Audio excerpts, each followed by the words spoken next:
What's up everybody, I'm HoopsandHipHop and welcome to another Pokemon Sword and Shield video. Yesterday was absolutely insane with all the hype, news, information that we got. It was an amazing time for Pokemon fans, it felt like Christmas, but today it does not stop because we're back with even more Pokemon Sword and Shield information and news and just fun times, and I am just so excited to get into this because today we're going to be talking about everything that you missed from the Pokemon Sword and Shield Direct. Now, there was obviously a lot of information to digest because there was 15 minutes worth of it, and even though obviously things stood out like the new Pokemon, the new characters, new features, things like that, there were a lot of subtle things, even some things that didn't make the trailer, that are definitely worth noting at the same time even if they didn't stand out. So that's what we're going to be doing today, hopefully informing you of everything that you might have missed that is still worth noting even if you didn't catch it at first glance. So without any further ado, why don't we go ahead and just get started.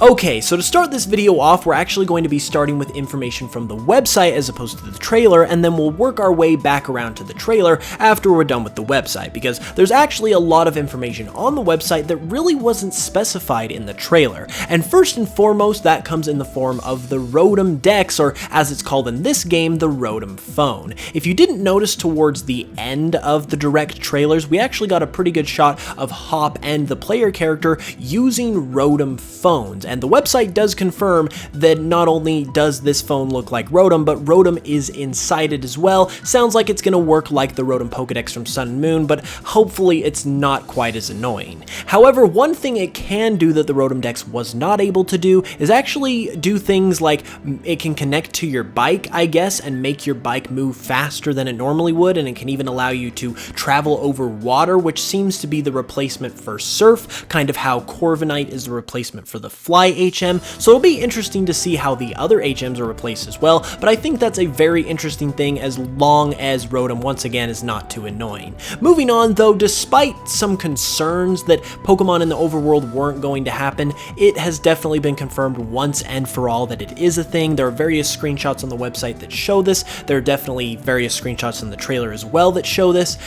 Initially it kind of seemed like maybe it was only going to be in the wild area and it was going to be confined to that, but no, it definitely is in all regular routes, which is a welcome addition because obviously that was a beloved feature in Let's Go Pikachu and Eevee. People were concerned after the first trailer that it was gone, but it's definitely back. Moving on, we've got the champion Leon, and Leon has never lost an official battle because he's the champion. However, it seems kinda suspicious that they phrase that sentence by saying he's never lost an official battle. That obviously could imply that there are some unofficial battles, possibly some sketchy or underground or illegal type battles that maybe he's lost. People are speculating that maybe he's not as nice or as beloved as people think he is, and maybe he's like the bad guy. I don't think I would go that far because they kind of did the same thing with the Ether Foundation in the Sun and Moon trailer, so I don't know if they would go that like 180 type of plot twist like 2 times in a row,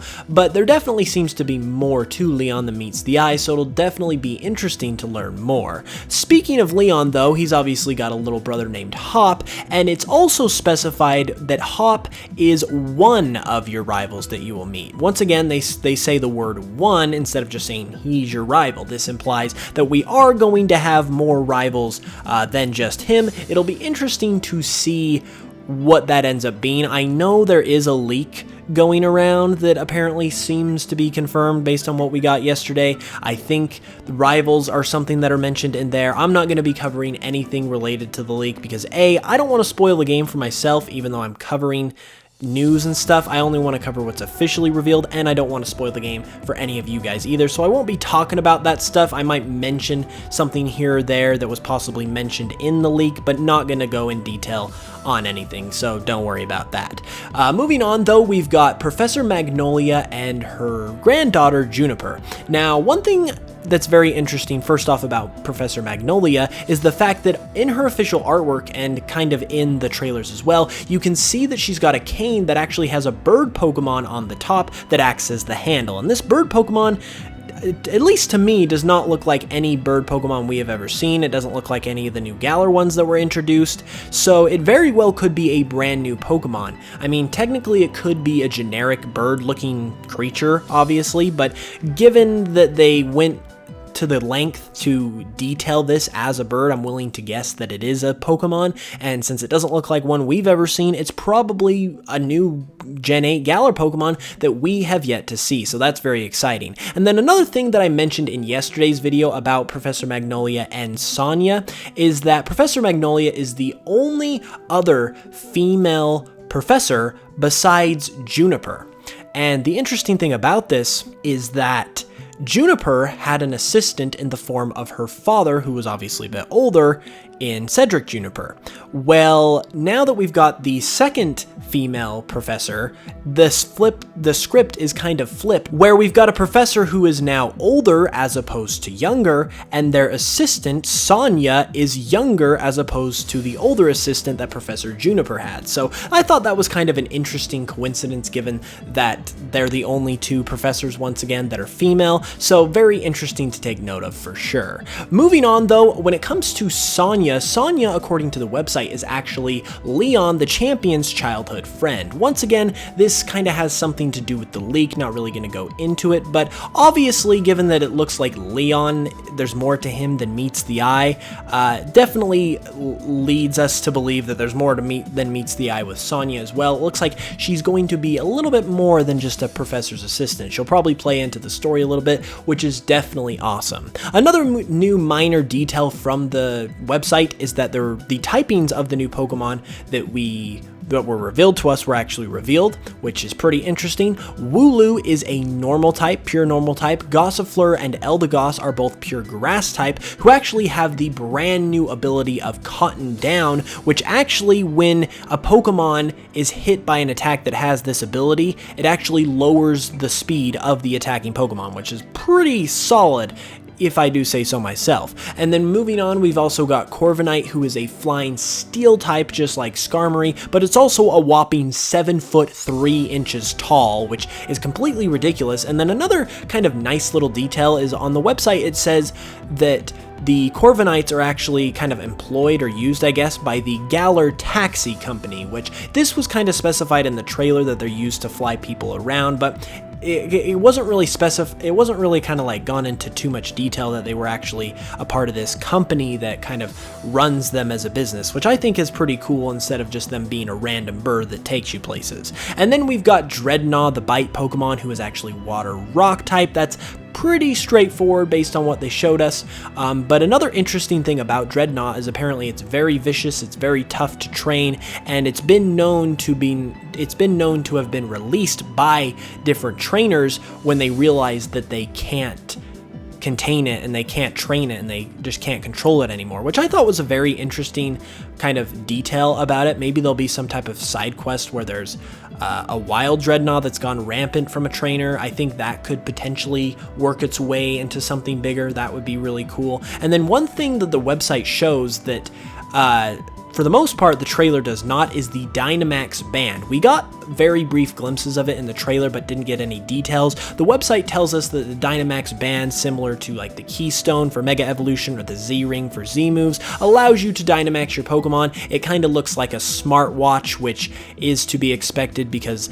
we know like the Pokedex always reflects modern technology, so it makes sense that this wristwatch type of thing would as well. And then the other thing about Dynamaxing is that the max moves, which are essentially the moves that your Pokemon can use when they are Dynamaxed, are essentially like Z moves, except instead of using one move to put into a Z move, all of the moves that your Pokemon learn basically get converted into what would be the equivalent of Z moves, which are basically just supercharged moves. And the max moves that you get, those supercharged moves that you get, are dependent on the types of moves that your Pokemon knows, whether it be like a physical attacking move, a status move, or just like a grass, water, fire type of move. It kind of depends. So it definitely correlates in a lot of ways to Z moves, which personally I'm a little bit disappointed about, wish there was a little bit more uniqueness to it, a little more depth. Obviously, a lot of people wanted to move on from Z moves, but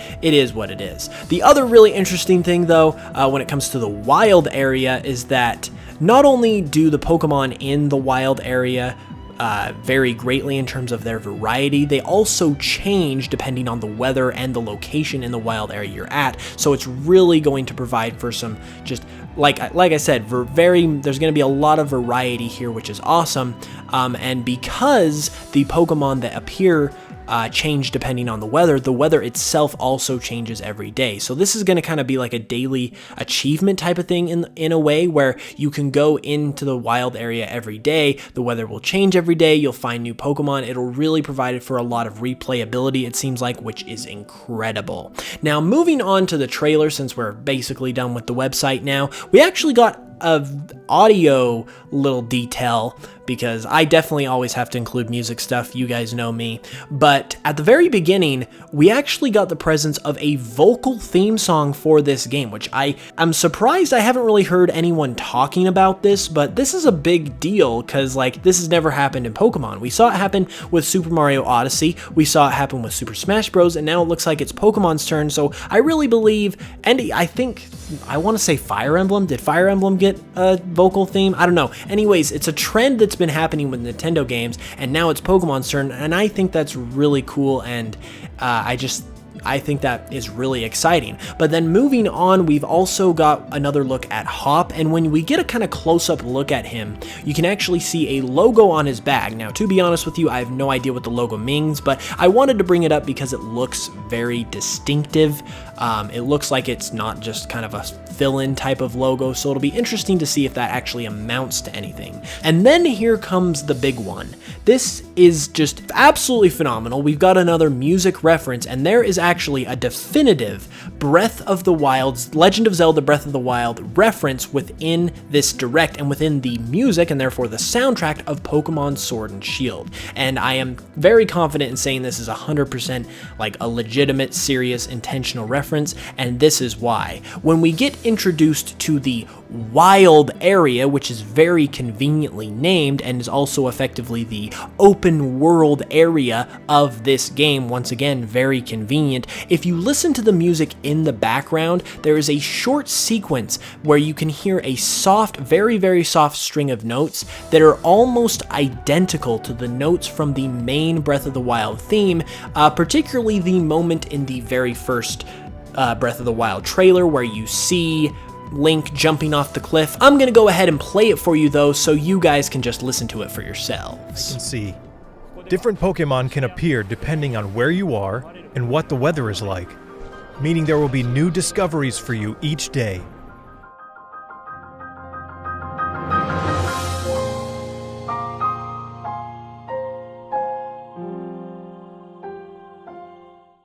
The Legend of Zelda and Pokemon are my two favorite video game franchises of all time, so to see this reference made is just absolutely incredible, and it speaks to the influence that Breath of the Wild as a game has. But moving on from there, another music audio related thing that I noticed is that we're actually getting bagpipes in the soundtrack of the game. You can hear it a couple times in the background as the different people are talking, and I am super excited about that. That's one of the things I mentioned I wanted because I love the bagpipes, and I'm so excited to hear authentic Pokemon bagpipe music. Anyways though, moving on, we've also got the very small detail, but the very welcome detail of the main player characters having facial expressions. And this is actually a huge deal because obviously, as you probably know, in Sun and Moon, the player characters were notoriously lacking emotion in their faces. It would be the most serious moment in the game, and they just have a derpy, emotionless smile on their face, so it's nice to see some expression. It allows me to connect to the character a little bit, that type of thing. And then another really interesting thing that they mentioned, and is also seen in the footage itself, is that gym battles are broadcast on TV. And usually this kind of thing, especially in Pokemon, is more so a detail that's spoken rather than seen, but you can actually see it this time around because you see the kind of recording screen of the camera as you're battling, and it looks like Rotom once again is involved for some reason. But I thought this was a really nice touch that really just goes to show you that this is a big deal and you actually are on TV, and it'll be interesting to see if it kind of expands into like a little mini like mechanic or feature, just nice little like detail that kind of does something later on down the line as opposed to just being a visual thing. But speaking of the gyms and the stadiums as well, when we get a shot of the audience, which really looks really good and really clean, by the way, we actually get a shot of a little kid who looks to have a Pokemon on his shirt, or a silhouette of a Pokemon on his shirt, but it doesn't look like anything we've seen before, so this could possibly be a new Pokemon, definitely worth taking note of. Moving on though, when we look at the player character and the gym leader Milo that we get to see, we actually see their jersey numbers like we did in the first Sword and Shield Direct, where we saw the player character had the number 227 on his jersey, which was the birth date of Pokemon. Now he has in this trailer the number 65, which was actually yesterday's date, June 5th, when the trailer launched, which is really interesting. And so taking both of those in consideration, we actually can look at Milo's jersey, and he has the number 831, which could that mean August 31st? Like, could that be a date that we're going to get more news? Definitely keep this one in mind, because I mean, I think it's given the evidence, it's as likely as anything. So definitely very interesting. Also interesting is the fact that we can definitely very easily see that Charizard is actually Leon's signature Pokemon. It appears with him basically in every shot that he is in, which is very interesting for several reasons. I think the fact that he is a champion, obviously a very significant character, and this is a very significant Pokemon to him, but it's a Kanto Pokemon. That tells me that something's going on with Charizard. Charizard's going to get a new form, or like something is going to happen to Charizard that is new and fresh, and I don't think it's Dynamaxing, because that just turns him huge, and like, why would Charizard be his signature Pokemon if this is a new game and there's nothing new going on with Charizard? It just wouldn't make any sense, so I definitely feel like something is going on with Charizard. But in terms of just like smaller details though, we actually get a scene a few shots later where we see some Wynot playing hopscotch, and this kind of looks like a mini game, which is really interesting if there's mini games like this. And then in the background we can actually see what looks to maybe be a firehouse, because there's a big emblem on this building in the background that has an Octillery on it, and the Octillery looks to be wearing like a jacket or a suit of some kind. I want to say this is a firehouse, given Octillery's a water type. You've got the garage doors there, so that,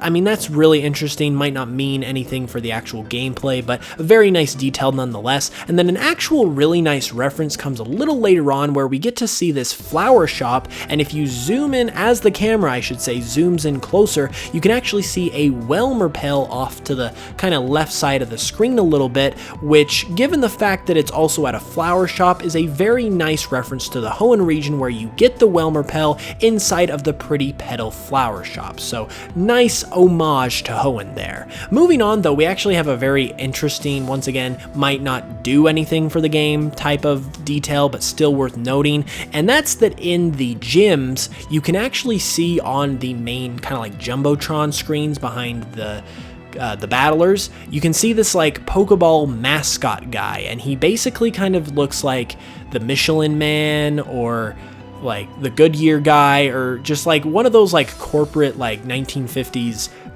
like business mascot type things. Doesn't look like he definitely is a Pokeball, because he got a Pokeball head, so not really a Pokemon per se, but definitely looks like a mascot for something. Definitely looks distinctive, like he's not just there just randomly. He was definitely designed purposefully, so it'll be interesting to see if that ever gets talked about.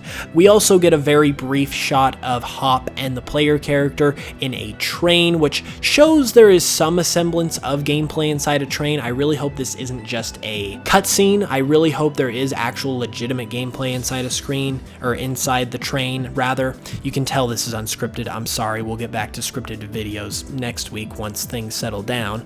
But I talked in my video a couple days ago on the predictions for the Direct that I wanted gameplay inside the trains that kind of allowed you to do something or had you do a side quest while you were going from place to place traveling, since they seem like such a big feature. I really hope that is a sign of this. And then last but not least, we have the legendaries. And the legendaries we didn't get a whole lot of information on. We basically just got their reveal. They got a nice little CGI cutscene.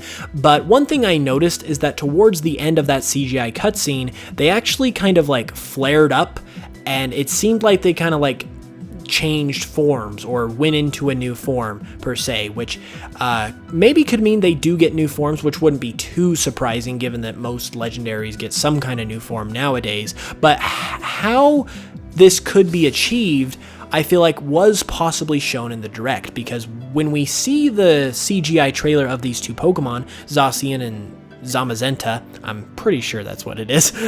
Still getting used to the names.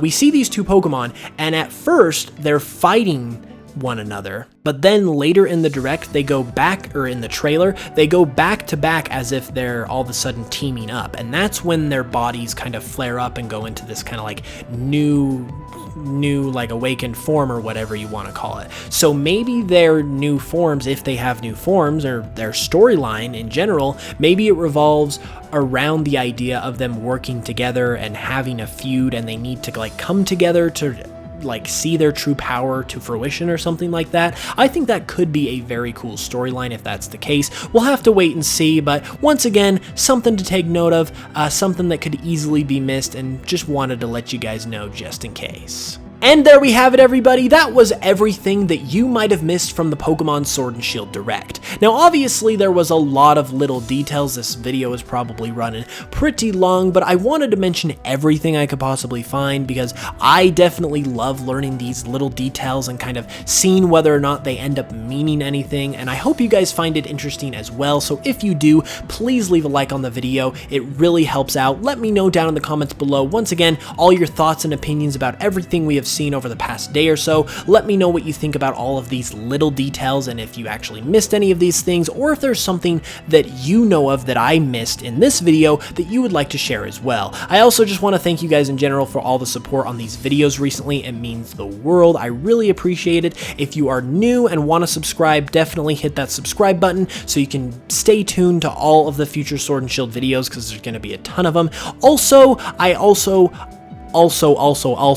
want to say thank you so much for 95,000 subscribers. We are basically halfway between 90,000 and 100,000, less than 5,000 away to 100K, which is literally my dream. It's like been my life's goal ever since I started YouTube like 7 years ago. So the fact that it's on the way is insane, and I would certainly love your support in getting there for this last little push. Also, I am doing a giveaway for Pokemon Sword and Shield over on Twitter, so if you are interested in possibly winning a free copy of either of those games, go check out my Twitter. Link is in the description. On the pinned tweet at the very top of my page, there is a tweet there. All you have to do in order to enter the giveaway is follow me first, and then like and retweet that tweet, and then you'll be good. I'll be doing the giveaway towards the release date of the games, obviously, so that's going to be a lot of fun. Anyways, though, I feel like I've talked for way too long. I will be back on Saturday with another video. Hopefully things are a little more calm by then, but either way, I am so looking forward to covering this game, so looking forward to seeing you guys again, and until the next one, as always, I love you guys, and I will smell you guys later.